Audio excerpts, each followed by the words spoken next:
close to get all cleaned up and put away.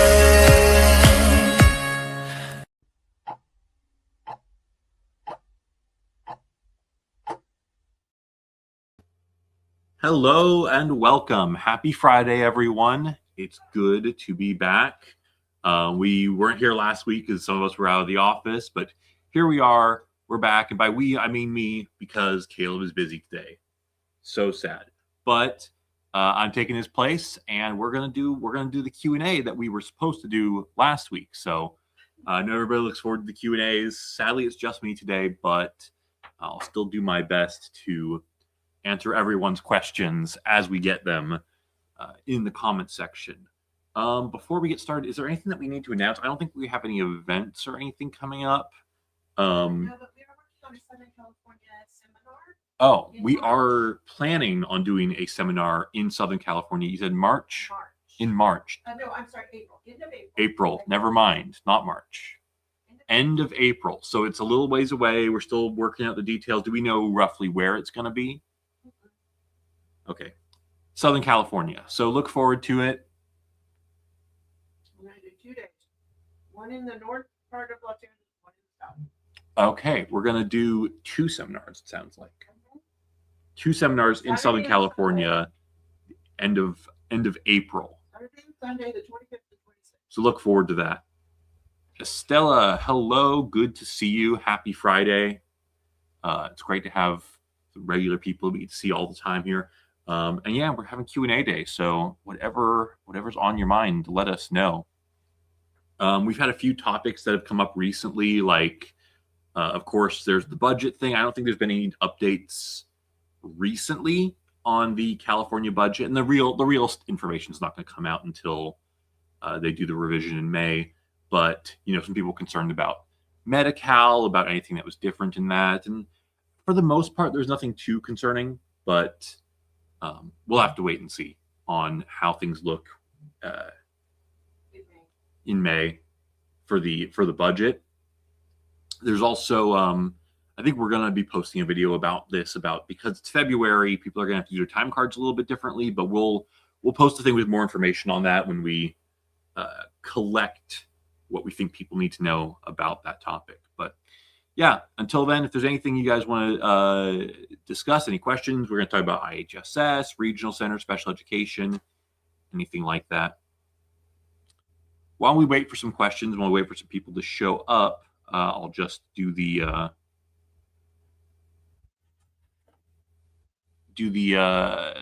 online YouTuber thing and say, oh, there's something. Oh no, that's way too big. Hold on. My mistake. There. Like and share it and follow and send it to whoever you think might have a good question about special education that we might need to answer. All right. Let me see if we got any questions. No, nothing so far. So let's just talk about. Oh, Teresa has some questions I can answer. Some questions we've gotten in the past that I can answer while we wait for. Oh, Eris says hi. Hello. Here's some past questions we got. Sick time. Yeah, sick time's a big one that a lot of people have questions about. And usually the questions usually come up around like the budget year, because I think that's when the year starts for sick time in July, I think, and that's when everybody always has questions about it. But the thing about IHSS sick time is that unlike a lot of other jobs you might have, if you don't use it, it doesn't carry over to the next year. And that's why they always send out this message. If you're a provider, you've probably gotten this around that time, where you'll get this letter in the mail that says, you have sick time that you have not used. You have to use it before this day, or else it's going to go away and it's not going to roll over to the next year. And some people wonder, does that mean that they're going to force me to use the sick time? And no, that's not what they mean. What they mean is, if you don't, then you're going to lose it and you don't get any benefit from it. You don't get a paycheck for the time you didn't use. You can't use it the next year. You don't get extra. It's gone. Francisca had a question. Let me put that up there. Can I ask a question about conservatorship? How difficult or easy is it to get? Well, I'll say right off the bat, it is a legal process, and so there is some difficulty just in getting the paperwork filled out, and most people are going to need a attorney to work through that process, and so it can be expensive. That's number one, is it can just be expensive no matter what. You can get I believe it's a legal document preparer, or whatever the term is, who can do a lot of the work for much cheaper, and then you can try and do it on your own. But the thing about conservatorship, when it comes to the difficulty of it, is it will heavily depend on the situation. I think two big factors are the severity of the person being conserved. Like if they are functioning at the level of a child, of a toddler, then there's not going to be a lot of question about whether or not they actually need conservatorship. But if they are, let's say, functioning at a relatively adult level, but maybe they have schizophrenia or some other thing that really impairs their judgment, but they think that they're just fine, that could make it a lot more difficult to prove that this person isn't able to take care of himself. And the other big factor is if there is any dispute about who should be caring for them, right? So if it's their parents who are trying to get a conservatorship, that's probably the best case scenario. But let's say if it's a sibling or an aunt or an uncle, and there are other family members that are similarly closely related and they're contesting it, like either saying that the person doesn't need a conservatorship or that they should be the conservator instead, then it's a more complex process and there's more difficulty in getting it done. You know what I mean? That's kind of the issue. You clarified the issue is autism. So if it's autism and it's to the severity that they have a very low intellectual functioning, that they are, you know, I assume they might be turning 18 if that's when the conservatorship is going into place. If they are turning 18 but they have the mental abilities of someone who is, you know, 10 or 8 or 6 or 4, then it may be a lot easier to get a conservatorship done. And if it's your child, then it also might be a lot easier than if it were, you know, someone with a mild case of something who has many different family members who might have a claim to the conservatorship. Great question. I appreciate it. And like we said, you would normally go through an attorney for it. But if you are one of those cases where there's no other family members who are challenging the issue of conservatorship, and the child himself is very clearly in need of conservatorship, or is even on board. I've seen some cases where a person is mentally capable of understanding the process of conservatorship and actually wants it to go through. So a case like that is fairly easy. You may not need an attorney to walk you through the whole process. You may just need someone to prepare the documents for you. Let's see here. Cindy said, I got conservatorship for both my 18-year-old daughters last year. Well, congratulations. I hope that wasn't too big of a process for you.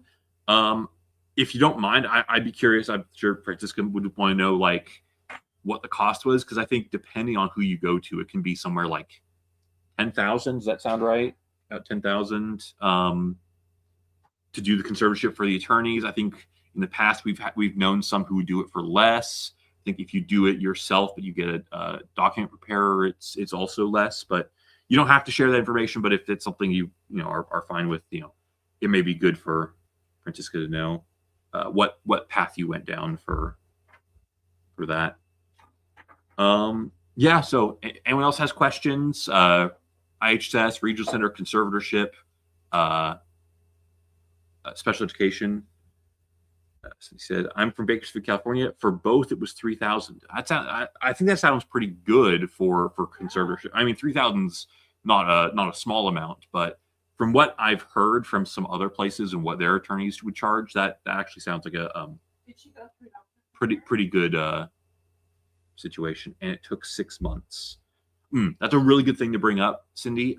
We do tell people, like, if you want to make sure that there's no gap and there's no break in this person's, I guess, support or the protection of care, it's good to start the process, somewhere between them turning 17 and about 17 and a half years old. Because you should expect that they'll take 6 months, I think, is about normal. But if you want to be extra careful, you can maybe start the process right when they turn 17 and just have it ready for as soon as they turn 18. Francisca, what documents do they request? I've been calling attorneys, no answers. Now they'll probably want doctor's information. I don't know exactly what documents exactly, but they'll probably want doctor's information about the person's diagnosis and the level of functioning. If they're like in special education already, got the IEP, things like that, that information would probably help. But I think a big part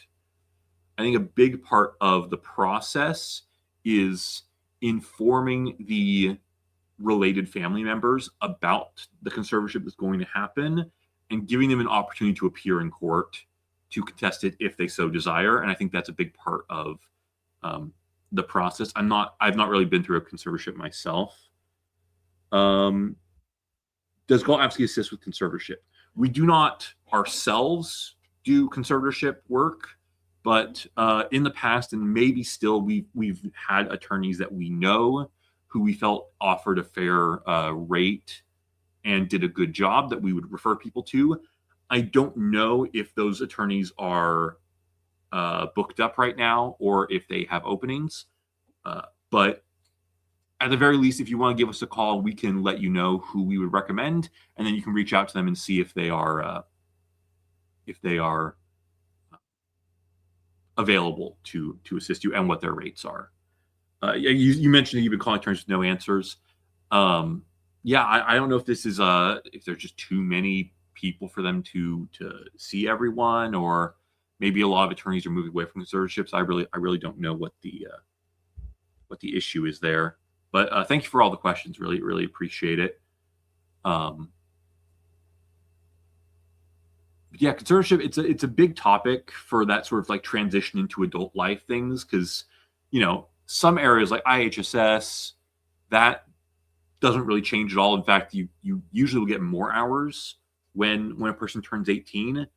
But in some cases, if they're not conserved at that time, it can be kind of a problem, because the social workers may just from that moment on say, well, they're an adult now, so they're the client. I'm going to talk to them. I'm going to ask them all the questions. I'm not going to listen to what you have to say. And for some cases, that's going to completely tank things, because if you have a child who needs protective supervision, they have autism, they're very severe, and they don't understand the meaning of the questions, and now the social worker is just going to take them at their word no matter what they say, they're not going to get adequate and accurate care for that. So Francisca, you call our office, but we look forward to talking to you, and we'll try and point you in the direction of someone who will help you. Let's see. Rodana said, does your child IHSS benefit or SSI lessen if the parents have assets or life insurance? Well, I'll take the IHSS one first. I think that's the easiest one. I don't believe so. I don't believe any part of IHSS will lessen based on the parents' assets. I think if the child themselves has a large income or a large number of assets, then they could get IHSS with a share of cost, but I don't think it would have to do with their parents' assets. And most people who qualify for IHSS can qualify for, or at least if they qualify for a large amount of IHSS, they can usually qualify for some exemption so that they don't count their parents' assets. And then does their SSI lessen? SSI is affected by a lot of things. Okay. Teresa just clarified that life insurance their parents' life insurance or their own? Okay, so the parents' life insurance, if it's $1,500 or more, you say $1,500? $1,500 or more could affect the SSI, but not the IHSS. But the SSI is affected by a lot of things, rent and assets and how much food you have. So I think that can be affected by the parents' assets, but not the IHSS. All right, Cindy. So I think this is clarification on the conservatorship about what documents is at their school. The regional center. That's probably your local regional center. The K is primary doctors need to be on board. The team needs it, and both of your daughters had autism, ADHD. So yeah, to Francisca's question earlier, I believe she said that hers was autism as well. And yeah, so there's that kind of autism is absolutely a condition that you can get conservatorship for if it's severe enough. Teresa's linked a attorney in the comment section that I guess we have referred people to before for conservatorships. That's Kristen. Okay. I'm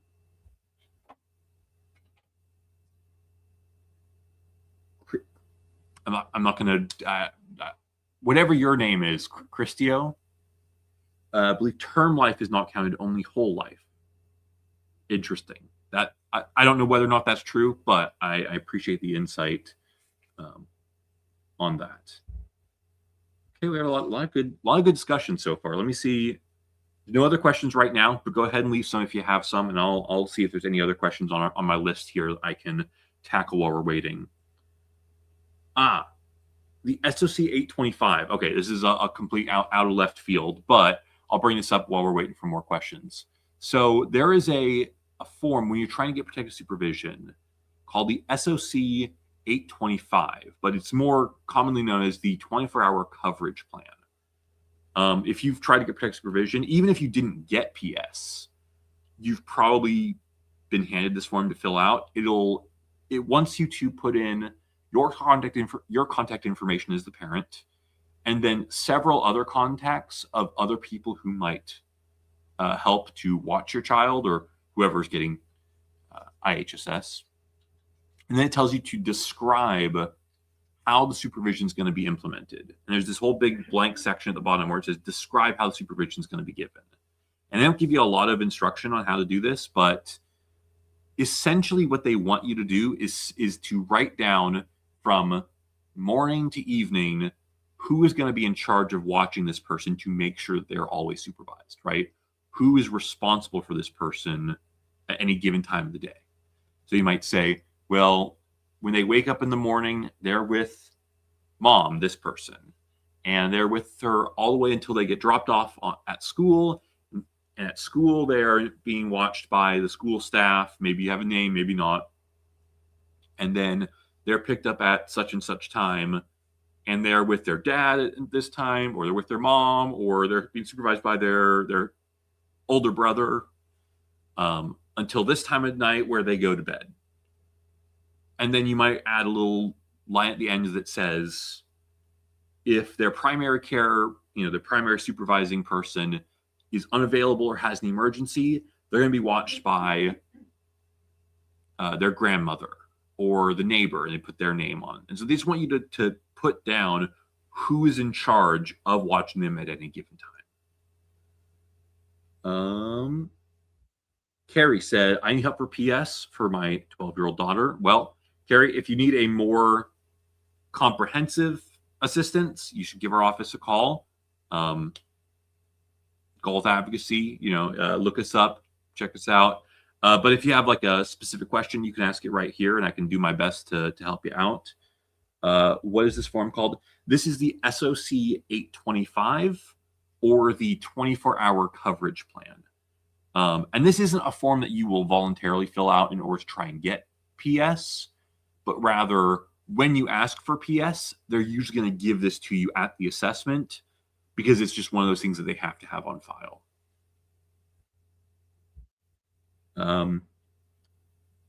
Amy, I hope I got that right.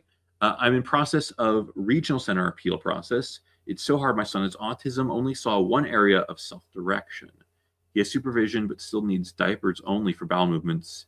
He'll get reassessed, agreement and mediation. So they denied him the regional center, and you're in the hearing process and mediation. They agreed to assess him again. I mean, it sounds like from what you're saying, very, very severe, but let me see how well I can remember it, because the regional center is not my expertise, but I know that they have this criteria where they have to have one of the qualifying diagnoses. So intellectual disability, cerebral palsy, autism, and I don't remember what the other two are. One of them is just other. And then they have to be in, I think it's 3 categories of areas of life that they're not, that they're delayed in. So it could be things like education or communication or self-help skills or finances or things like that. I don't remember what all of them are, but there's this like thing where they have to meet 3 of the, I think there's 7 categories total. They have to get 3 of them. And in some cases where people get 2 out of the 3, they might put them in like, what's it called? Provisional. That's the one where they'll put them in provisional regional center, saying they're borderline. They might possibly make it, but we don't quite see all 3 categories. But I think that's limited to only very young children can be put there. And if they only see one of the 3, then they'll just deny you outright. Let me see. Carrie said, In-Home Sports Services sent me the forms. The doctor already filled it out. So how do I know if I'm going to be approved or not? My daughter really needs the protective supervision. Well, you're not going to know until they make their final decision. And the final decision comes in the form of the notice of action. And that's not going to be until after. First, you got to send the forms, right? The doctor's form. You want to make sure that you send them the 873 is the must-have form to get IHSS at all. Like, you cannot get any hours in any categories unless you have the 873. So that's one. The SOC 821 is going to be your first and foremost protective supervision form. And you want to make sure you got that one, because that's the one that's all about protective supervision. It's going to ask the doctor specifically about memory, orientation, and judgment, because that's the primary categories that they look at when they're determining if a person knows how to keep himself safe or not. So 873 is a must-have, and the 821 is a must-have for protective supervision. Those are both doctor's forms. However, just getting those forms and just getting them done well is not necessarily going to guarantee anything with the county. A huge portion of what's going to determine it is what happens at the assessment. And they will also probably ask you for the IEP as well, just so you know. And a lot of the times the IEP does not help. Oftentimes it's just not good. But the assessment is a huge portion of whether or not you're going to get PS. And the main thing is that they need to know that there are significant safety concerns that you say it was for your daughter. Yeah, that your daughter will do things that put her in danger, that are, that could cause her harm, that she doesn't understand what she's doing, and that she does it frequently and unpredictably. That's the really big key, is that it has to be frequent and unpredictable, and it has to be significantly more than what a typical child of that age would do. So if your daughter, let's say, is 3 years old, for example, then they would expect most 3-year-olds don't have a good grasp of safety. And so even if your daughter does some things that are unsafe, maybe puts things in her mouth that she shouldn't, or, plays with stuff on the ground and things like that, that's not going to get you quite so far unless it's really, really severe. On the flip side, if your daughter is 15, then most 15-year-olds can spend time alone independently without their parents present, and you wouldn't expect them to be in any real danger. At least not for a short time. But in that kind of case, then even just mild dangers like wandering around without looking, or absentmindedly crossing the street without looking both ways, even something like that would be a fairly significant indicator. Although I do want to say, if you're trying to get PS, the danger has to be something that can happen in the home. Because anything that happens outside the home, if it happens at the grocery store or when you're out for a walk or at the park or at school, then the county can say, well, if it only happens to those other places and not at home, one, you could just not take them to those places for one, and two, it's not a 24-hour need. Because if it only happens at school, then it's only for those hours that they need assistance. So it has to be something that can happen at home at any time of day.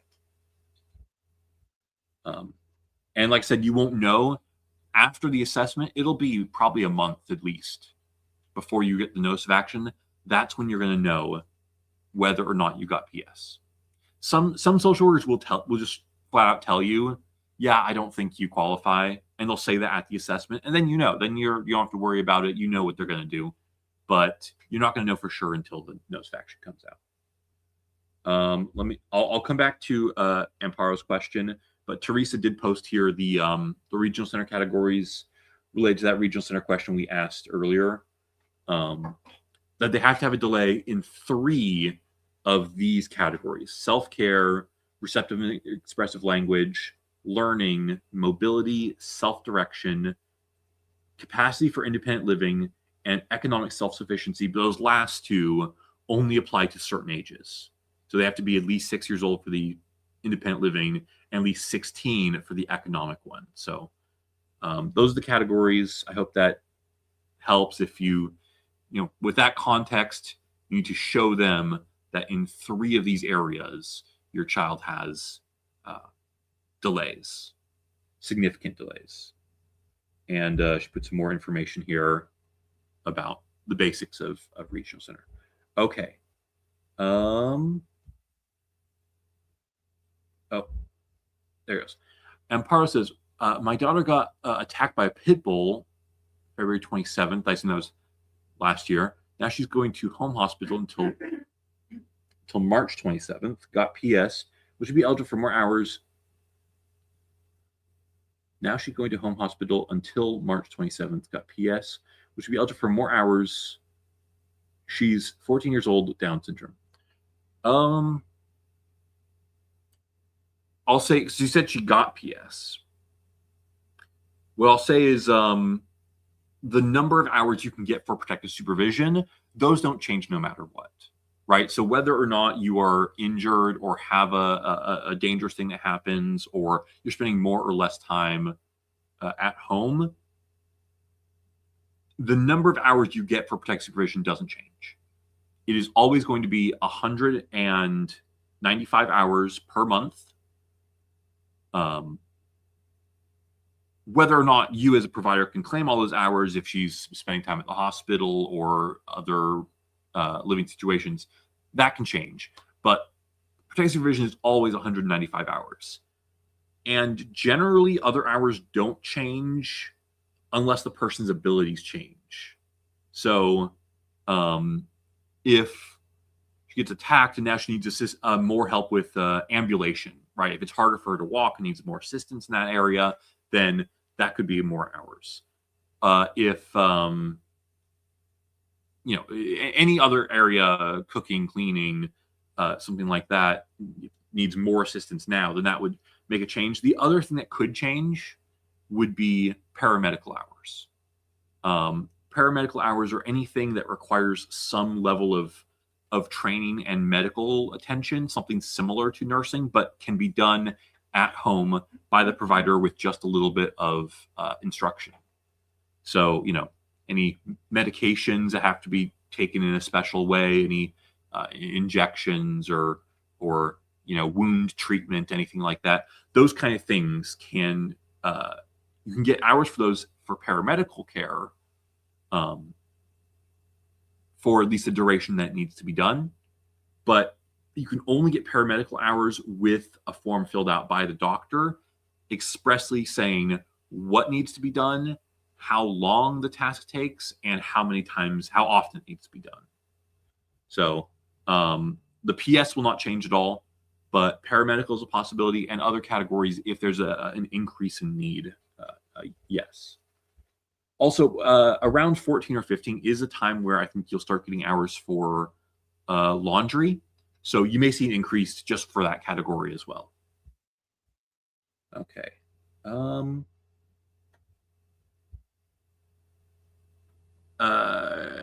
Christio said, how do you feel about self-harming autistic stimming? Well, I'll answer your question as you said it, and I'll answer how I think you meant to say it. I don't like it, particularly. I really wish they wouldn't do that. I think it's very harmful. But what I think you might have meant was, how does this relate to IHSS and protective supervision? It is pretty for a lot of kids who have autism, who are trying to get IHSS protective supervision. The stimming, especially if it happens to be self-harmful, is a pretty big part of that, right? Right. Now there are a lot of kids that, they flap their arms, they twist and shout, whatever it is. That's not really going to affect IHSS one way or another. But there are a lot of children with autism who will bang their head, they'll slap themselves, they'll scratch and all kinds of things, poking their eyes. And all of these things are really high up there, I would say, as like top priority when it comes to protective supervision. Like, And that's the part that yeah, and that's what I'm saying. Obviously, we would all be a lot happier if they weren't doing this. And yes, you clarified, yes, regarding protective supervision. I figured as much.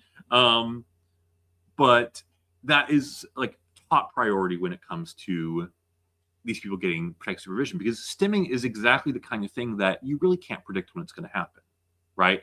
It doesn't only happen. And this is what a lot of social workers will say. They'll say, oh, well, it's when they're upset, they get angry and then they start scratching themselves, they start hitting themselves. But you really can't predict when an autistic child's going to stim, because they could be excited over anything, right? They saw a bird and they get excited, they are really happy, they're really sad, they're frustrated, they're angry, they're bored. Any of these emotions can suddenly bring about this self-harming behavior, and that means that there is no predicting it. And that is a huge portion of protective supervision, is it has to be unpredictable. So yeah, stimming, I would say for children, any form of self-harm stimming, any form of eloping, and mouthing inedible objects are probably the three most likely behaviors to get protective supervision. Those are the most likely things to get, I would say. Amparo says, clarifies January 27th. Okay, thank you. So the attack happened January, and he said she's going to be in home hospital until March. Now, so with that context in mind, so it's not a whole year that this was happening. It makes a lot more sense. I feel like a temporary change like that isn't going to, I don't know how much IHSS is going to change the hours for that. I mean, you could try and get a paramedical form in the short term. But usually it's going to be changes that are going to last at least a year, that are going to be reported and reflect on the IHSS hours. But if there is any lasting impact from this, I hope there isn't, but if there is, that is something that you might look into, if there's any paramedical needs, or like I said, ambulation, transfer, anything that there's now an increase in need due to maybe physical limitations. Okay. All right. With that, I think I've caught up on the questions that we've had so far. We do have a few more minutes. We had maybe about 10 minutes before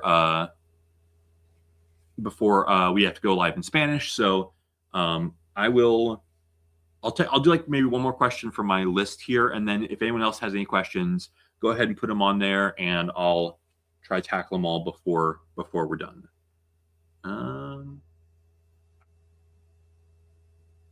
let's talk about WPCS. I feel like we haven't mentioned WPCS in a while. And it's a very mysterious program to everyone involved, I think. But some people will ask us, what is WPCS? Because they might have heard about it from other parents, or some people have heard about it from their social workers who will say, you're at the maximum hours you can get, but you should look into WPCS. And this is essentially it almost feels like a supplementary program to cover the things IHSS doesn't do, right? Like IHSS will provide protective supervision for 9 hours a day, even though they require you to supervise them 24 hours a day, they'll only pay for 9 hours. But some people actually have situations where they have to hire a nurse to come in and sit at their child's bedside all night long while they are sleeping and provide that supervision because their physical needs are just that severe. And I've at least heard one person who had that situation, and IHSS just didn't cover that level of care. And so they were able to get WPCS. And it covered the whole rest of the night. Like it covered protective supervision type care, but for an extra like 12 or 15 hours of the day or something like that, which is kind of crazy. In other cases, it will cover like a person who goes to the hospital regularly and needs care, someone to do their housekeeping while they're there, so that when they come back, their house is taken care of. And what was the other thing? There's some other friendly visiting for adults, companionship and friendly visiting activities. WPCS covers that when IHSS explicitly does not cover that. What is WPCS? It stands for Waiver Personal Care Services. And the waiver is the important part. So the only way you can get like I said, it's basically extra on top of IHSS, but the only way you can get it is you have to be on the HCBA waiver, which is the Home and Community-Based Alternatives waiver. And a very, very small percentage of people can get on this waiver, and there's a really long wait list for it. So you can try and get on the waiver, and if you get on the waiver, then you can get WPCS. But I've heard that there's like a multiple years long wait list to get on that waiver. So WPCS, it's an interesting thing because it can. I think one person, their IHSS and their WPCS combined were something like 400 hours a month or even more. Now they, as a provider, could only provide 283, which is the maximum for IHSS. But a second provider was able to provide the other 100 and something hours, or 200 something hours, which is just for one child, which is way more than a typical case. Okay, let me get through these questions, the ones that are asked in the meantime, and then I'll come back to that if people have more questions about WPCS. Amy said, is easily distracted considered under PS? My daughter was drawing at a family gathering. A teen was backing up his car. My daughter was behind, and I had to scream out her name and tell the driver to stop. It was a scary situation for me. I would say yes. Given the example you gave, yes. Although I probably wouldn't describe it as easily distracted. I would say things like unaware of her surroundings is going to be maybe a more pointed towards the danger concern, right? Because easily distracted might just mean, you're working on this task and then, oh, what's that over there? Or, what's this going there? But if you're unaware of your surroundings, then what we're saying is there's danger that she's not paying any attention to. And that's the real concern. So that's how I would describe it to the county, to the social worker. Another thing that's similar to that also is a worry and something to bring up for protective supervision is impulsivity, right? A child that acts really without thinking, like, oh, there's there's walking down the sidewalk and then there's a dog over there, and then just runs out into the street to go look at the dog or whatever. that sort of impulsive nature and just doing things without thinking about them is another thing that is really important for protective supervision. Cassie said, is it common for the county to deny a child who has self-injurious behaviors? My daughter is 5 and has severe autism. She bangs her head on things and punches herself in the face. I'll say, sadly, yes, but it shouldn't be, and it didn't used to be. That's what I would say. Because that's absolutely someone who has those self-injurious behaviors is exactly who protective supervision should be for, right? That they punch themselves, they hit themselves. And I assume, you mentioned she has severe autism. I assume it's not predictable, and she doesn't understand that she's harming herself, because that's one of the things, is that if she were doing it and she totally understood what she was doing, she knew she was harming herself, she wanted to harm herself, then she wouldn't qualify. But she's 5 and has severe autism, so clearly she doesn't understand what she's doing, and so she really should qualify. But unfortunately, it's more and more common these days for counties to deny. What I'll say is, I think a big part of it is they've gotten used to people saying their child does it and then them not really seeing it themselves. And they'll say this all the time. They'll say, well, we didn't see the child hit herself. We didn't see her do anything dangerous while we were at the assessment, so we're really not sure if she actually does that. Is that they're so used to people testifying during the assessment about these behaviors, but not actually seeing it, that they just ignore you. They'll ignore whatever you say. And that's why even when you have what really should be a clear-cut protective supervision case, you need to have other letters from other people. It needs to be mentioned by the school in the IEP. The doctor needs to mention it in their documents. And really, you should consider when it's a big deal like that, it's like self-injurious behavior, punching and hitting and scratching. Have this mindset. Have the mindset that any document you provide to them that doesn't mention that behavior is a strike against you. We never would have said this in the past. We never would have said that the doctor not mentioning a behavior means the behavior doesn't happen, but that's the way they look at it these days. They look at it that if this thing really happens, then absolutely everyone should know about it, and absolutely everyone should mention it in every piece of documentation, which is kind of an absurd standard, but it's the way we need to think about these things these days. So if you got denied and you're trying to go to a hearing and you want to try again the next year, have that mindset. Say every single thing that I hand to them, no matter how irrelevant, needs to mention these behaviors, because otherwise they're going to say that it doesn't happen. Okay. Christio said, I feel so dumb if this is not actually your name and that's just part of your whatever. San Diego denied WPCS for my son since his medical needs were not severe enough. Interesting. Well, what I'll say is I appreciate the information. I've not seen a lot of WPCS cases firsthand because so few people actually have it. I was under the impression that the hard part was getting the waiver, and then from there getting WPCS would be a lot easier, but perhaps not. Or perhaps you mean that they denied the waiver. I'm not sure which you mean, but yeah, there is a part, I do recall this from the regulations, where it says that to get WPCS, you first have to exhaust all of your IHSS hours, which some people took to mean that you have to have the maximum number of IHSS hours before you can get WPCS.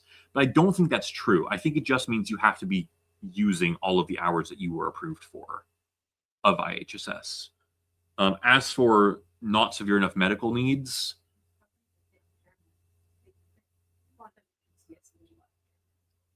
Teresa's saying that WPCS is oftentimes for people who have severe paramedical needs. I don't think it's exclusively for that, but it also is that I think some of the services they offer are more specifically geared towards adults who need services that IHSS doesn't provide. Things beyond basic life care, personal care stuff. Callie said, where do we request? I believe this was in regards to WPCS. Like I said, the first thing you have to do is you have to get the HCBA waiver. And I don't really remember. I don't remember where you request that, Teresa. If you could look up, I think DRS has a write-up. DRC has a write-up about the waiver. So look up how you get the HCBA waiver, and we'll try to post that in the comment section if we can find the answer. Adriana, sorry, not good with names. I was able to get the waiver in 1 month. Interesting. That was a lot faster. I do know there is a priority list they have. I don't recall. I think it's number 1 priority is people who are leaving out of home placement. Like if they were living in a hospital or some other nursing facility like that, and they leave that situation to go back home, I think they're at a priority at the top of the list. And then the other ones, I don't recall what the order is, but it's something like one of them is under 18. One of them is recent diagnosis. I don't remember what the other ones are, but there is an order for priority where certain people will get in faster than others. But as far as I know, only like a few hundred, maybe 1,000 people get the waiver each year, which in the grand scheme of IHSS is not a lot.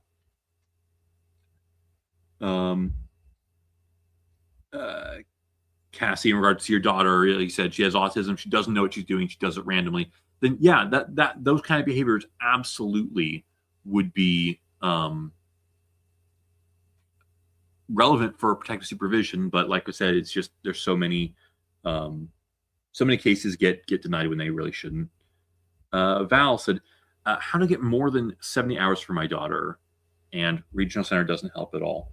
There are so many different ways I could answer this, but if you're saying 70 hours a month, it has to be 70 hours a month. You can't get 70 hours a week. 70 hours a month, a lot of factors. One is how old is your daughter? Because many categories of IHSS are impossible or really hard to get until she's, 8, 14, 17, 18. Those are sort of like the milestone years. But if she's an adult, she's still only getting 70 hours, then the main things, 70 hours is an all right amount of personal care hours. But the main categories that are harder to get and can scale up to a very large number of hours is paramedical, if she has severe medical needs, and protective supervision. And protective supervision, we talk about that all the time here, but it is really hard to get. But if you get it, that one category by itself is 195 hours. So that's one of the biggest things. That's for a lot of people, that's more than half of their total number of hours is just protective supervision by itself. Like I said, thank you. Chris said, hello, can you give me a ballpark percentage of parents who qualify for IHSS whose child who has Down syndrome? My daughter does have a G-tube. Also, how long should Medi-Cal take to approve you? Okay, that's a lot of questions. I'll try to get into quickly. We're almost out of time here. Percentage of parents who qualify for IHSS whose child have Down syndrome. Down syndrome, I think, is one of the maybe easier things to get, but I think we did the math on hearings a little while ago, and it was something like 6% of minor cases get approved. Now, again, that was hearings. That wasn't taking into account assessments. I think assessments for Down syndrome is probably better than that. But this was just a couple months ago that for everyone under the age of 18, 6% were granted protective supervision. No, that was just that was all minor cases. That was not just Down syndrome. But so that was 6%. Down syndrome is probably a higher percentage than that. And I think at assessment, it's probably a higher percentage than that. So ballpark, maybe 25 or 30% will get protective supervision. Unless the Down syndrome is a teddy bear, it's waiting for it. That's true. That's true. A lot of kids with Down syndrome very much will just sit down in front of the TV and watch their show and play with their toys. And very, very rarely will they have any significant danger issues. And those can be a lot harder to get time for. So those might be honestly a lot lower than I said. But you did say, as far as the G-tube, and that is a really big issue. G-tube is one of the things that, we talk about how a 2-year-old, 3-year-old, 4-year-old, it's extremely hard, almost impossible to get protective supervision. That's one of the exceptions. When you have a 3-year-old with a G-tube and they have a history of pulling at it, messing with it, scratching or picking at it, or if they've actually pulled it out before, that goes a long way to getting protective supervision at all ages. Although no guarantee. I had a hearing maybe last month that the decision came out, and even though the child had pulled out their G-tube, I think on at least 2 occasions, the judge said, well, other than those 2 times, they haven't caused themselves any injury. Let me just share this. That same judge also said, well, they poke their eyes every single day, but in the last few years they've done that. The only injury that's happened is that they detached their retina and it had to be reattached with the surgery. But other than the detached retina, they've never caused themselves any injury by poking their eyes. So it's not dangerous. I have a lot of words for that judge. I'm not going to share them here. But, God bless and all. Chris said, denied after waiver. Yeah, I never been through the WPCS process. I guess it is sort of still an assessment like you would have at IHSS, and I guess there wasn't anything that they found. But I appreciate the information clarifying what you've gone through. And then Teresa finally putting the information on the HCB waiver where the application is and all of that. So thank you, Teresa, for posting that. All right, it's that time. I've got to make room for Nicole. So let me take this off the screen. So thank you all for being here. Really appreciate all the comments. We had a lot of actually great comments about a lot of different topics, not even our typical topics, really. So thank you all for being here. If you speak Spanish, Nicole's going to go live in just a few minutes here on our Spanish Facebook page and on YouTube. So look forward to that. And for everyone else, we'll be back to our regularly scheduled lives next week. So see you all then.